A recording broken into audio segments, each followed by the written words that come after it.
এসকেআইএমএস পোর্টালে কিভাবে ID upload করবেন এবং কোন এমপ্লয়ির কী আইডি হবে এই ভিডিওর মাধ্যমে আপনাদেরকে শেয়ার করব, তাই ভিডিওটি স্কিপ না করে অবশ্যই পুরোটাই দেখবেন। সুস্বাস্থ্য কেন্দ্রে বিভিন্ন ধরনের এমপ্লয়ি থাকেন, যেমন সিএইচও, এএনএম এবং আশা দিদিরা।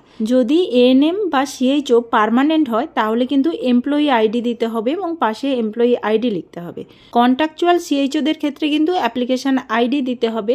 যিনারা এনএইচএম স্টাফ মানে সেকেন্ড এএনএম দিদিদের ক্ষেত্রে কিন্তু এমপ্লয়ি কোড হবে, আর আশা দিদিদের ক্ষেত্রে কিন্তু ইউনিক আইডি দিতে হবে।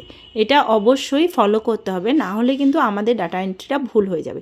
এরপর বলে রাখি কিভাবে এন্ট্রি করব। প্রথমে আমরা গুগল ক্রোমে চলে যাব, ওখানে গিয়ে skims.wbhealth.gov.in এ গিয়ে লগ ইন করবো। তারপর আমাদের আইডি, পাসওয়ার্ড এবং ক্যাপচার দিয়ে খুলব।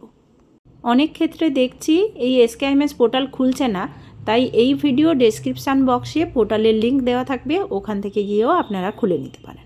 পোর্টাল খুলে গেছে, এখন হোমে চলে যাব। হোমে গিয়ে বেসিক ডিটেলসে চলে যাব। বেসিক ডিটেলস খুলে যাওয়ার পর সেকশান 1-এই থাকবো। সেকশান 1-এর নিচের দিকে গেলে সুস্বাস্থ্য কেন্দ্রে সমস্ত স্টাফদের নাম এন্ট্রি করা আছে এবং আইডিও এন্ট্রি করা হয়ে গেছে। আমি দেখিয়ে দিচ্ছি কিভাবে আইডি এন্ট্রি করতে হবে।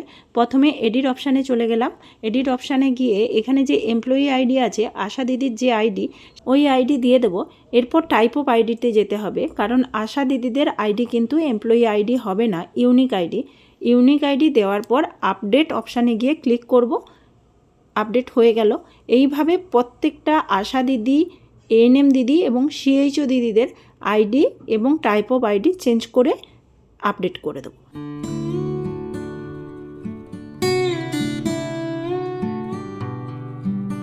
সমস্ত স্টাফদের আইডি আপডেট করা হয়ে গেলে এবার ভালোভাবে একবার চেক করে নিতে হবে। চেক করা হয়ে গেলে সমস্ত কিছু ঠিক থাকলে এবার আমরা সাবমিট অপশানে গিয়ে ফাইনাল সাবমিট করে দেবো। সাবমিট সাকসেসফুলি হলেই কিন্তু কমপ্লিট হয়ে গেছে। এবার আমরা ব্যাকে চলে আসব। ভিডিওটি যদি আপনাদের ভালো লেগে থাকে অবশ্যই লাইক করবেন। এমন নতুন নতুন ইনফরমেটিভ ভিডিও পেতে গেলে অবশ্যই চ্যানেলটি সাবস্ক্রাইব করে রাখবেন।